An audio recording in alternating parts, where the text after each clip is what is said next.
Euh, la question du racisme, puis plus particulièrement de la lutte des personnes noires, c'est une question qui est extrêmement importante et qui mérite d'être étudiée de manière vraiment approfondie. Donc, vous comprendrez que dans une présentation d'environ 30 minutes, je suis obligé de me restreindre. C'est pourquoi je vais me concentrer particulièrement sur la lutte des Noirs aux États-Unis, des débuts de la colonisation jusqu'au 20e siècle. C'est une période qui est extrêmement condensée du point de vue de la lutte des Noirs, puis elle offre des réponses et des outils vraiment fondamentaux pour nous orienter dans la lutte aujourd'hui, particulièrement celle contre le racisme, peu importe où est-ce qu'on se trouve dans le monde.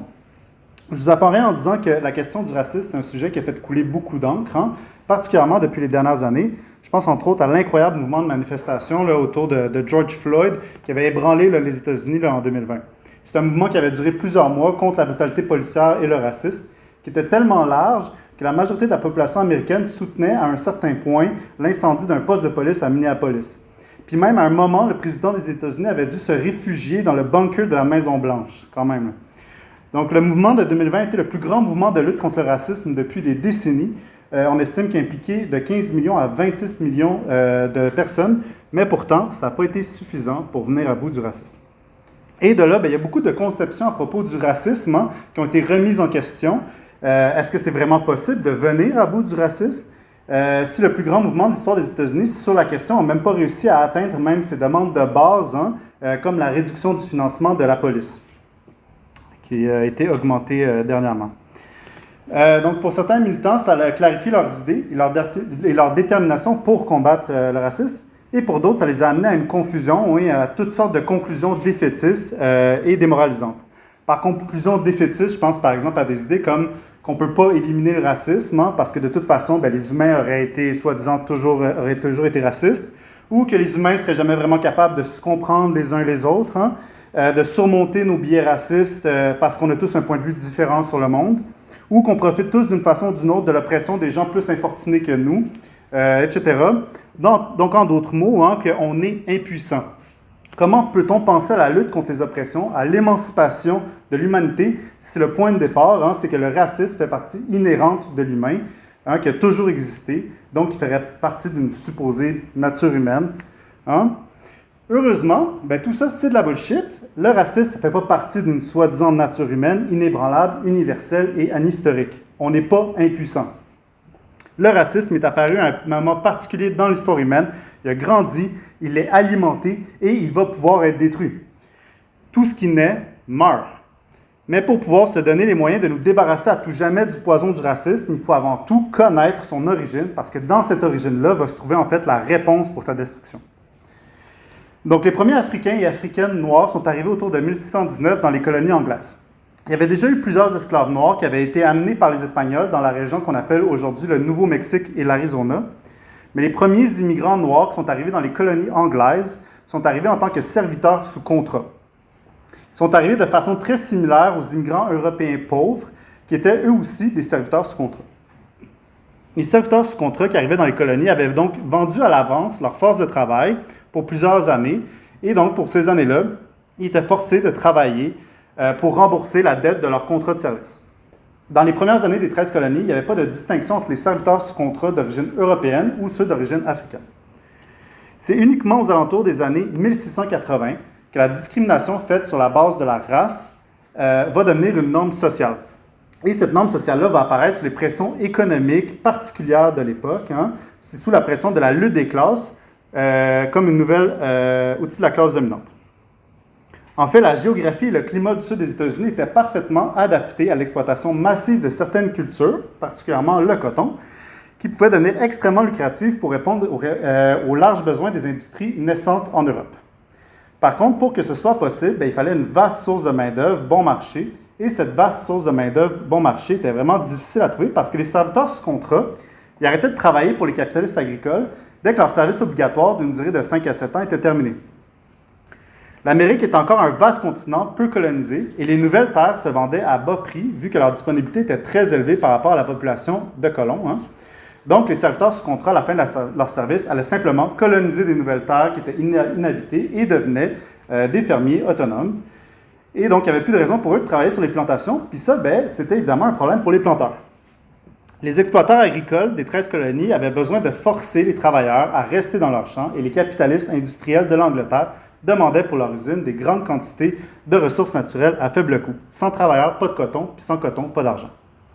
Donc, au grand malheur des planteurs, la plus grande part de la population autochtone avait déjà été pratiquement exterminée par les génocides, les guerres et les maladies accidentales. Donc, forcer les Autochtones à travailler sur les plantations, ce n'était pas une option qui était soutenable. Une autre option pour les besoins de main-d'œuvre, c'était de se rabattre sur le marché d'esclaves des Portugais, des Espagnols et des Arabes, qui faisaient déjà transiter plusieurs esclaves à travers l'Atlantique, mais dont la majorité transitait surtout par le nord de l'Afrique vers l'Empire ottoman. Par contre, ce n'était pas si simple que ça de se tourner vers le marché des esclaves déjà existants, hein, parce qu'il faut savoir que l'Empire britannique avait aboli formellement l'esclavage et le servage depuis déjà un certain temps. En fait, l'esclavagisme était un mode de production puis de relations sociales qui avait pratiquement disparu d'Europe et depuis déjà plusieurs siècles et qui était généralement perçu en fait avec dégoût. Donc, on se trouvait en plus dans la grande révolution, dans la grande époque des révolutions bourgeoises, hein, des Lumières, autrement dit de la liberté, de l'égalité et de la fraternité. Donc, il fallait être capable de justifier un retour à l'esclavage. Et ça, c'est important, en fait, pour n'importe quelle société esclavagiste. Il faut justifier pourquoi un humain peut être traité de la pire façon inimaginable. Pour faire un parallèle avec la Rome antique, la justification principale pour réduire des gens en esclavage, ce n'était pas la couleur de peau, mais la citoyenneté. Hein? Donc, de manière générale, toutes les personnes qui n'étaient pas des citoyens romains pouvaient essentiellement être réduites en esclavage. Les prisonniers de guerre, la punition des crimes, naître d'une mère d'esclaves, c'était tout aussi des façons de justifier l'esclavage. Mais dans tous les cas, ce n'était pas une justification qui était basée sur un concept de race. En 1676, la rébellion de Nathaniel Bacon va marquer un point tournant pour l'oppression des personnes noires en Amérique. La rébellion de Nathaniel Bacon, c'était une rébellion des serviteurs sous contrat qui va s'opposer au pouvoir d'un gouverneur qui s'appelait Berkeley. Les rebelles étaient majoritairement d'origine africaine et européenne, puis ils vont lutter ensemble donc pour améliorer leurs conditions de vie. La rébellion de Bacon va cimenter en fait l'apparition dans les 13 colonies d'une longue histoire de politique raciale divisive. La classe dominante en fait va chercher à empêcher la répétition de ce genre de rébellion-là en détruisant l'unité des serviteurs de sous-contrat sur une base raciale. Donc la division et la discrimination raciale, le racisme, va apparaître pour la première fois dans l'histoire humaine sous la pression de deux grandes forces historiques, hein, soit la lutte des classes, puis les besoins de la classe dominante de diviser pour mieux régner, et aussi comme justification idéologique pour combler un besoin économique, hein, c'est-à-dire le besoin économique du capitalisme naissant, le besoin de forcer les paysans à rester dans les usines et dans les champs pour qu'ils travaillent au profit des capitalistes. Autrement dit, c'est avec la justification idéologique du racisme que les planteurs ont pu se retourner vers le marché des esclaves déjà existants pour les forcer au travail sur les plantations. Et c'est de cette façon-là, non seulement que les travailleurs sous contrat ont été divisés sur une base raciale, mais qu'en plus les besoins économiques des planteurs et des capitalistes industriels en Angleterre ont pu être comblés. Et c'est dans ces mêmes années-là que le commerce triangulaire qui faisait transiter les esclaves par l'Atlantique va vraiment prendre son essor. C'est par la pression énorme du capitalisme naissant en Europe que la traite des esclaves va devenir une des entreprises les plus sanglantes, mais aussi les plus massives et lucratives. Au total, on estime qu'environ 12 millions d'Africains ont été violemment arrachés de leur pays natal entre le 16e et le 19e siècle. Et de ces 12 millions d'Africains-là, on estime qu'environ 645 000, soit environ 5 %, vont être amenés aux États-Unis, puis en fait, la majeure partie va être envoyée au Brésil. En 1790, les États-Unis d'Amérique comptaient environ 700 000 esclaves noirs. Et en 1808, l'importation d'esclaves va être bannie officiellement, mais malgré ça, le commerce illégal d'esclaves va devenir plus important que jamais, puis va rester encore très lucratif pour plusieurs décennies. Et en 1840, la population d'esclaves noirs avait augmenté jusqu'à près de 2,5 millions, et en 1860, à l'aube de la guerre civile, on en comptait plus de 12 millions répartis dans 15 États où l'esclavagisme était légal. Et il y avait aussi 500 000 Noirs libres qui vivaient dans le pays. Pour vous donner un ordre de grandeur, au Québec, on est environ 7 millions, si je ne me trompe pas. 8 millions, merci. La résistance des esclaves va prendre plusieurs formes à travers les années. Il y avait la fuite vers le Canada, les États du Nord ou la Floride espagnole, mais aussi on trouve documenté plus de 250 révoltes et rébellions d'esclaves qui ont impliqué plus de 10 personnes. Les fuites, les révoltes, les rébellions vont engendrer une répression toujours plus grande, plus violente de la part des esclaves, des propriétaires d'esclaves, pardon. Et cette répression-là va s'aggraver sans arrêt et va encourager les sentiments abolitionnistes dans la population du Nord, au même titre que les sentiments les plus réactionnaires pour celles du Sud. Et les décennies de répression de conflits sociaux et politiques qui vont précéder la guerre civile vont polariser de plus en plus la société américaine sur la question de l'esclavage. Et en fait, les tensions sociales, politiques et économiques dirigeaient inévitablement le pays vers la guerre civile. Le Sud voulait étendre l'esclavage à la grandeur des États-Unis et même dans les autres pays des environs. Et à l'opposé, le Nord voulait préserver l'union des États. Il voulait aussi que l'esclavage reste limité aux États où il s'y trouvait déjà. Et c'est seulement plus tard, au milieu de la guerre civile, que la classe politique du Nord va radicaliser sa position et réellement lutter pour la fin de l'esclavage. Ça, je vais revenir. Malgré la position modérée du Nord, pour le Sud, la restriction de l'expansion de l'esclavagisme, c'était une perspective qui était inacceptable, parce que ça signifiait, par ses propres lois économiques, la disparition de l'esclavage. Et il y avait en fait 3 raisons principales qui poussaient les esclavagistes à constamment vouloir élargir leur territoire. Premièrement, l'industrie agricole du Sud, qui était basée sur l'esclavage, était profitable uniquement par l'exploitation intensive sur une vaste échelle de terres naturellement fertiles qui demande seulement un travail simple.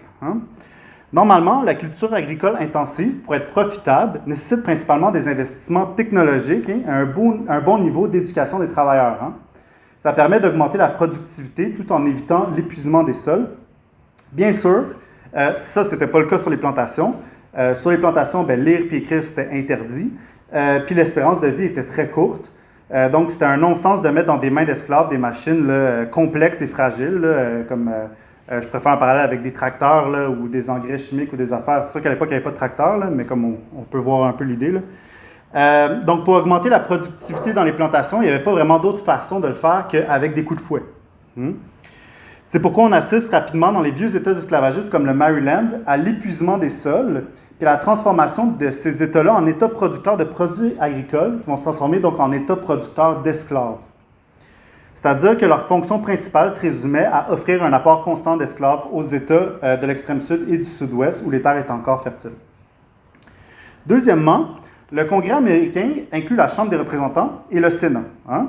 Le nombre de représentants par État est déterminé par la grandeur de sa population, tandis que le nombre de sénateurs par État, lui, est constant. C'est 2 sénateurs par État. Vu que la population, elle, du Nord agrandissait infiniment plus vite que celle du Sud, le pouvoir politique des esclavagistes devait nécessairement se déplacer de la Chambre des représentants vers le Sénat. Donc, la seule manière pour le Sud d'augmenter son pouvoir politique au Congrès, ça se faisait seulement en augmentant le nombre de sénateurs pro-esclavage. Et ça, c'était uniquement possible par la création de nouveaux États esclavagistes. Troisièmement, on trouvait une très mince oligarchie de planteurs dans le Sud qui faisait face à des millions de Blancs pauvres. La propriété foncière se concentrait toujours plus dans les mains d'un petit groupe d'oligarques, tandis qu'à l'opposé, la masse de Blancs pauvres n'arrêtait pas de croître. Vu que les Blancs pauvres se trouvaient plus ou moins dans les limbes de la société sudiste, c'est-à-dire qu'ils n'étaient ni esclaves, ni possesseurs de grandes terres agricoles, il leur manquait cruellement de vocation sociale. Donc, pour que l'oligarchie puisse maintenir son emprise politique, elle devait constamment faire miroiter aux Blancs pauvres l'espoir qu'ils pouvaient devenir eux aussi des grands propriétaires d'esclaves et des grands propriétaires agricoles. Donc, c'était uniquement par l'acquisition ou la promesse d'acquisition de nouvelles terres, par des expéditions de brigandage ou de piraterie, que l'oligarchie pouvait accorder les intérêts des Blancs pauvres avec les leurs et détourner l'attention des inégalités qu'il y avait à la maison. Et c'est pourquoi l'expansion constante des frontières de l'esclavage était une question de survie pour les oligarques du Sud, pour la conquête de nouvelles terres fertiles, pour maintenir leur pouvoir politique au Congrès et pour conserver leur emprise sur leur propre population. La première révolution américaine contre l'Empire britannique, qui avait permis la formation des États-Unis d'Amérique, n'avait pas adressé la contradiction créée par la cohabitation de 2 systèmes socio-économiques, la société capitaliste du Nord et l'esclavagisme du Sud. Malgré toutes les tentatives de compromis, le conflit était inévitable. Les lois socio-économiques de la société esclavagiste du Sud permettent en fait un peu de mieux comprendre son comportement qui était vraiment agressif dans les décennies qui vont précéder la guerre civile. C'est ce qui va expliquer notamment l'invasion du nord du Mexique par les sudistes, les plans d'invasion de Cuba, la course pour la formation de nouveaux États vers l'ouest et éventuellement le déclenchement par le Sud de la guerre civile. Le temps en fait était compté pour le Sud. La guerre, c'était un peu comme le dernier coup de patte d'un animal malade qui était comme pris dans un coin, tu sais. Donc, que ce soit pour préserver l'union des États, la lutte pour la libération des esclaves ou la liberté des États contre l'autorité fédérale, à la racine, la guerre civile, c'est un conflit entre le capitalisme ascendant des États du Nord contre la détérioration de l'esclavagisme des États du Sud. Pour résoudre la contradiction entre un système basé sur l'esclavagisme et un autre basé sur un travail libre, Il fallait une solution révolutionnaire, une deuxième révolution, pour compléter ce que la première n'avait pas complété. Les décennies précédentes avaient démontré qu'on ne peut pas régler un conflit entre deux systèmes fondamentalement opposés en utilisant les voies constitutionnelles, le Sénat ou la Chambre des représentants. Toutes les couches de la société américaine vont se faire entraîner dans une lutte pour décider une fois pour toutes si l'esclavagisme allait conquérir l'ensemble du continent américain ou si c'était le travail libre, le capitalisme qui allait gagner. Donc, c'est l'agression du Sud en 1861 qui va forcer le Nord à entrer dans une guerre qu'il ne désirait pas. Et la guerre de la Confédération du Sud était une guerre de conquête qui était destinée à l'extension, à la perpétuation de l'esclavage, qui était une condition essentielle pour sa survie, comme j'ai déjà mentionné. Lincoln va mener le début de la guerre avec une certaine hésitation, ou un certain peut-être manque d'enthousiasme, qui va coûter en fait plusieurs défaites au Nord. Non seulement il avait peur de s'aliéner les États frontières, qui étaient encore ambivalents, mais en plus, il va laisser pendant trop longtemps des généraux incompétents qui manquaient de conviction au commandement de ses armées. En fait, les défaites militaires des généraux de l'Union n'étaient pas uniquement dues à leur incompétence, mais surtout en fait à un manque de fermeté et de clarté politique de la part des dirigeants nordistes. La tâche historique du Nord, c'était pas de préserver l'Union ou de maintenir l'esclavage à l'intérieur de ses frontières ancestrales. La tâche historique du Nord, c'était d'éradiquer une fois pour toutes l'esclavage. Sans la pression des masses de colons libres au Nord et sans l'agression du Sud qui va forcer le Nord à la guerre, la bourgeoisie nordiste n'aurait jamais mené la lutte jusqu'au bout. Marx disait à Engels en 1862, donc un an après que la guerre avait déjà débuté, « À mon avis, la morale de tout ça, c'est qu'une guerre de ce genre-là doit être faite révolutionnairement et que les Yankees ont essayé jusqu'ici de la faire constitutionnellement. » Néanmoins, la victoire du Nord était une certitude, malgré les généraux incompétents de son armée.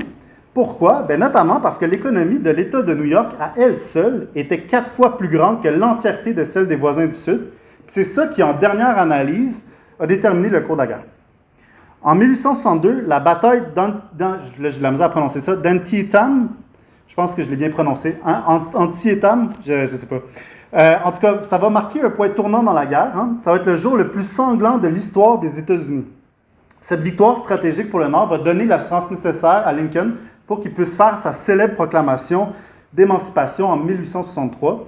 C'est donc cette proclamation-là va déclarer tous les esclaves libres à l'intérieur des frontières des États-Unis d'Amérique.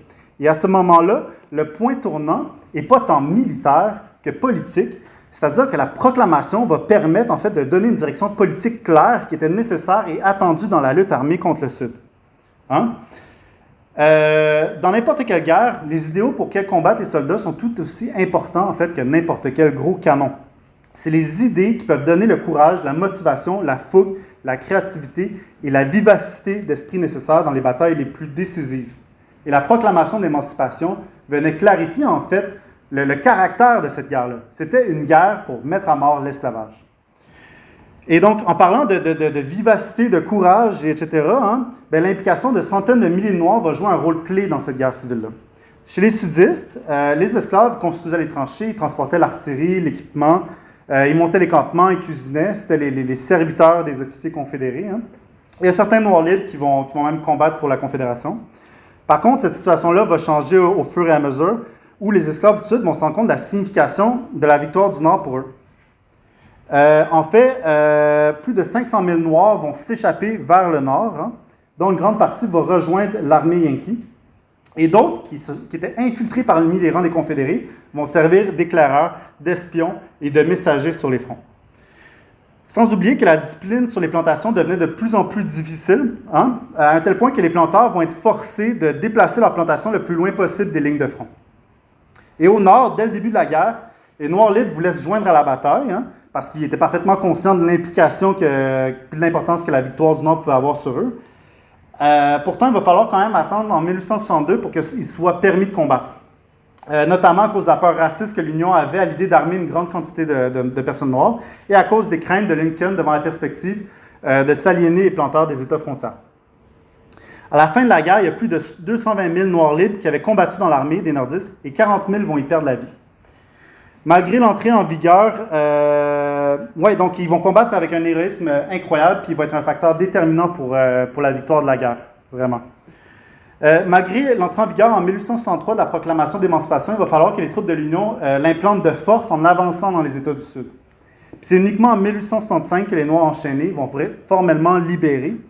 En fait, la libération des esclaves, qui n'étaient pas vus comme des humains, mais comme une propriété privée, va être l'une des plus grandes expropriations de propriété privée dans l'histoire du monde.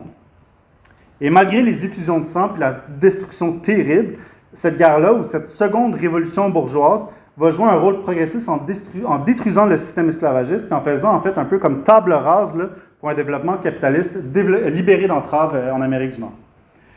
Tout de même, le capitalisme reste fondamentalement un système d'exploitation et d'oppression. Mais à la fin du 19e siècle, le capitalisme avait encore un rôle progressiste à jouer. C'est-à-dire qu'il devait développer suffisamment la technologie et la technique afin de rendre possible la perspective d'une société d'abondance. Il devait créer les conditions matérielles nécessaires à l'avènement d'une société socialiste, d'une société d'abondance, sans classe et libérer l'exploitation.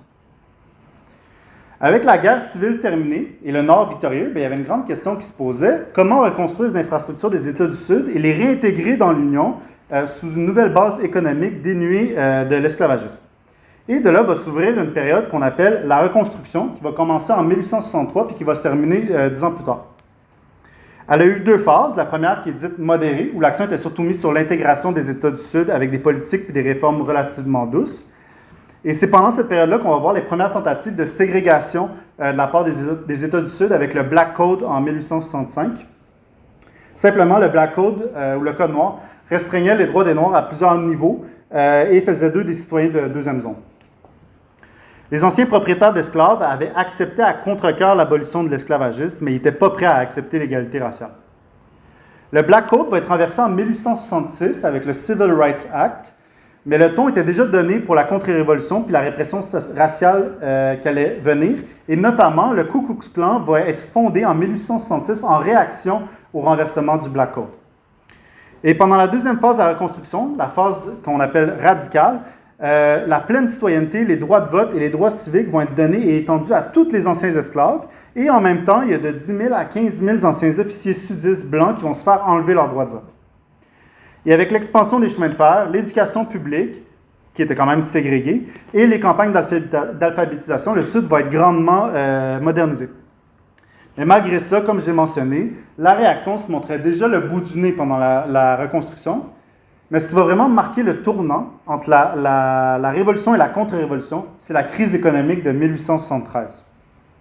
La crise va frapper vraiment durement le Sud et va empirer et consolider le processus contre-révolutionnaire qui était déjà entamé. En 1877, le Nord, qui avait atteint son objectif de jeter aux poubelles le système esclavagiste pour le remplacer par les relations de propriété capitaliste, va retirer tout ce qui lui restait de ses troupes des États du Sud et de cette façon-là va laisser le champ libre à la réaction.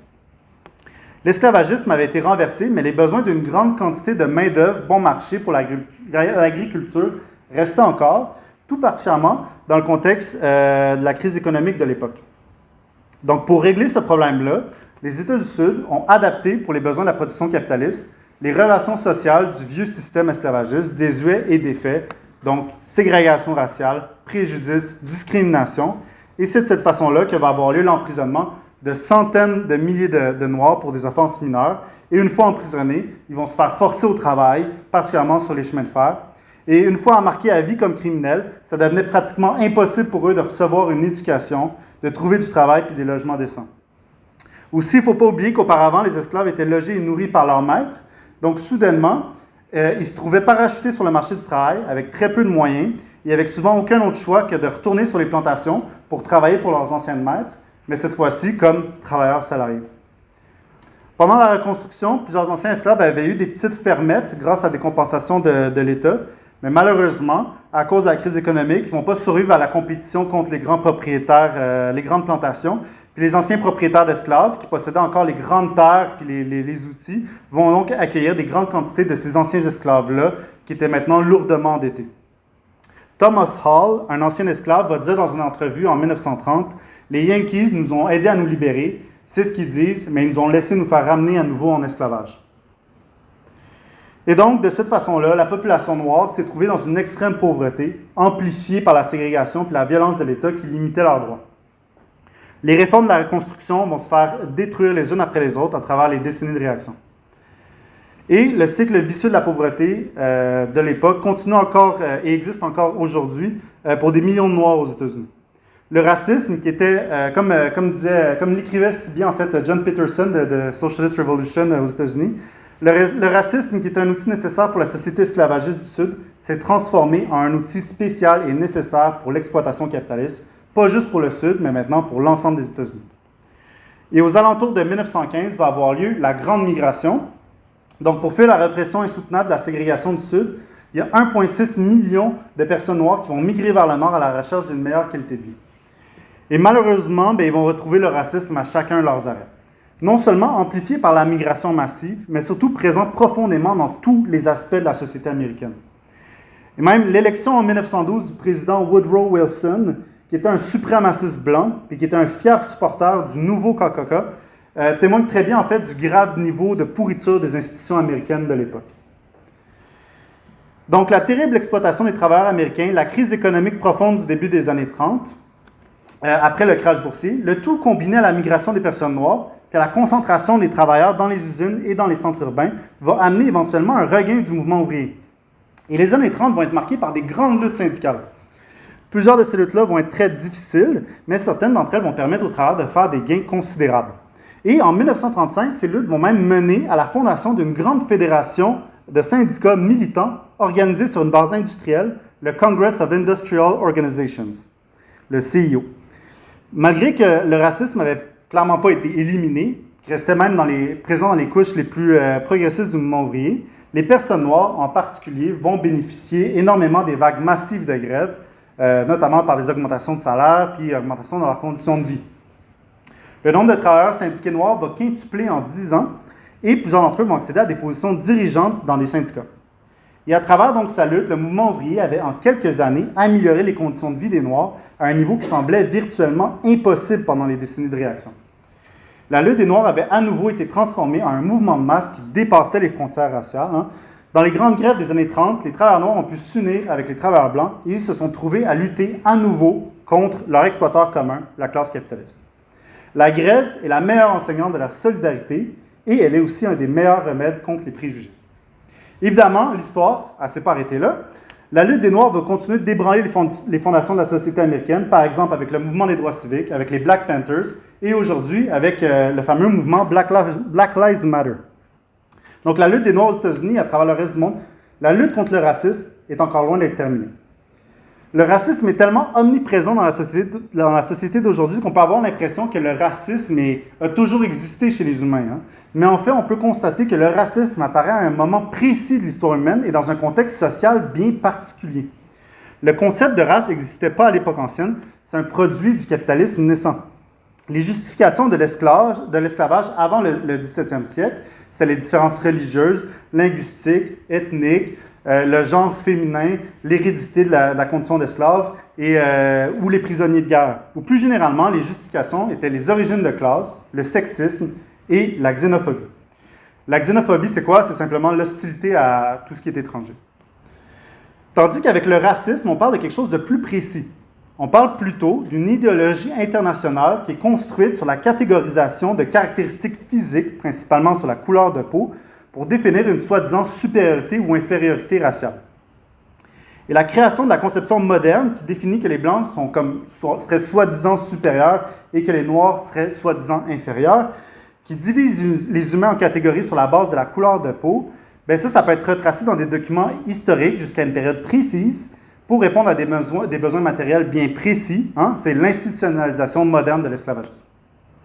Et à partir de là, le racisme va s'imposer comme une nouvelle expression, une nouvelle forme développée de la xénophobie, et elle va se répandre à travers le monde comme une traînée de poudre, avec le capitalisme mondial comme terrain fertile pour alimenter son développement partout à travers le monde. Malcolm X disait qu'on ne peut pas avoir de capitalisme sans racisme, mais en fait, on pourrait même ajouter que c'est le capitalisme qui a fait naître le racisme. Et comme vous le savez tous, le concept de race a été entièrement discrédité par la génétique moderne. Les humains sont tellement similaires les uns aux autres que si on se base sur l'ADN, c'est impossible d'affirmer l'existence de race en lien avec la couleur de peau. Donc la race, c'est un construit social créé par les besoins de l'exploitation capitaliste. Et malgré le fait que la biologie ait rendu le concept totalement désuet, il reste malgré tout particulièrement vivant dans la société d'aujourd'hui. Comment une idéologie si fausse et si pourrie peut continuer de perdurer dans notre société? J'ai bientôt fini. C'est que les idées racistes font partie intégrante de la société capitaliste. On ne peut pas avoir l'un sans l'autre. En fait, pour la classe ouvrière, c'est la misère, la compétition dans la lutte pour la survie, dans la lutte pour les miettes de table laissées par la classe dominante. C'est tout ça qui est le combustible qui alimente le feu de la haine, du racisme, des conflits et de la discrimination. La classe dominante renforce sa domination en amenant la classe ouvrière à se déchirer entre elles, en pointant des boucs émissaires pour empêcher qu'elle se retourne vers son réel exploiteur, qui sont les capitalistes. C'est diviser pour mieux régner, simplement. Donc, en dehors même de la misère que la classe capitaliste crée par les conditions inhérentes à son système, elle amplifie l'oppression raciste à travers toute sa superstructure, donc les médias, les systèmes juridiques, l'État, etc., pour mieux justifier une plus grande exploitation de la communauté noire et des autres couches de travailleurs opprimés. Le racisme est utilisé comme justification par les patrons pour les salaires de misère pour les personnes de couleur. Les salaires de misère et la création artificielle par la discrimination d'une couche de travailleurs qui n'a pas d'autre choix que d'accepter les bas salaires pour survivre permettent d'aggraver la compétition entre les travailleurs pour se trouver une job. Et comme ça, la classe capitaliste arrive à constamment niveler vers le bas les salaires de la classe ouvrière dans son ensemble, peu importe la couleur de peau du travailleur. En fait, il y a seulement les patrons qui profitent du racisme. Et c'est pourquoi la lutte contre le racisme et toutes les formes de discrimination est une lutte d'une importance cruciale qui doit être menée par tous les travailleurs, peu importe leur origine. Il faut combattre sans relâche ce poison-là, toujours en promouvant une unité maximale dans la lutte, c'est-à-dire une unité de classe qui dépasse les frontières des nations, du genre, de la couleur de peau et des différences ethniques ou des religions. Comme disait Fred Hampton, un monument, un grand révolutionnaire qui était un membre des Black Panthers, on ne pense pas qu'on combat le mieux le feu avec le feu, on pense que l'on combat le mieux le feu avec l'eau. Hein? On ne va pas combattre le racisme par le racisme, mais on va le combattre par la solidarité. On ne dit pas qu'on va combattre le capitalisme avec le capitalisme noir, mais on va le combattre avec le socialisme. Donc la solidarité de la classe ouvrière, c'est la meilleure arme contre les idées qui cherchent justement à la diviser. La lutte contre toutes les oppressions doit être absolument liée à la lutte contre le capitalisme. Et la lutte contre le capitalisme ne peut pas être faite sans lutter systématiquement contre toutes les oppressions. C'est une question de classe et l'émancipation de l'humanité est simplement impossible dans une société qui est fondée sur l'exploitation de la majorité des travailleurs par une minorité de parasites. On ne recherche pas une division plus juste de la misère du capitalisme. On doit se battre pour le logement, l'éducation et la santé gratuite, pour le plein emploi et la réduction des heures de travail, pour la planification ouvrière et démocratique de l'économie. On doit se battre pour le socialisme et contre la xénophobie, le racisme, le sexisme, la transphobie et l'islamophobie. L'histoire des États-Unis, de sa naissance à aujourd'hui, démontre que les réformes, ce n'est pas une fin en soi et qu'ultimement, il n'y a seulement qu'une révolution qui peut profondément changer les choses, comme renverser l'esclavage. Il y a uniquement une révolution qui peut raser l'édifice croulant et pourri du passé et permettre une reconstruction sur de toutes nouvelles fondations, de toutes nouvelles bases. Ce qu'il faut, c'est une société d'abondance où les humains n'auront plus à se battre les uns contre les autres pour leur survie, une société sans exploitation, sans classe, une société socialiste. On doit compléter la tâche qui a été commencée par la deuxième révolution américaine. Ce qu'on a besoin, c'est une troisième révolution, une révolution internationale et socialiste, une révolution qui va aller jusqu'au bout de ses tâches historiques, une révolution qui va lutter de manière décisive contre toutes les formes d'oppression partout à travers le monde.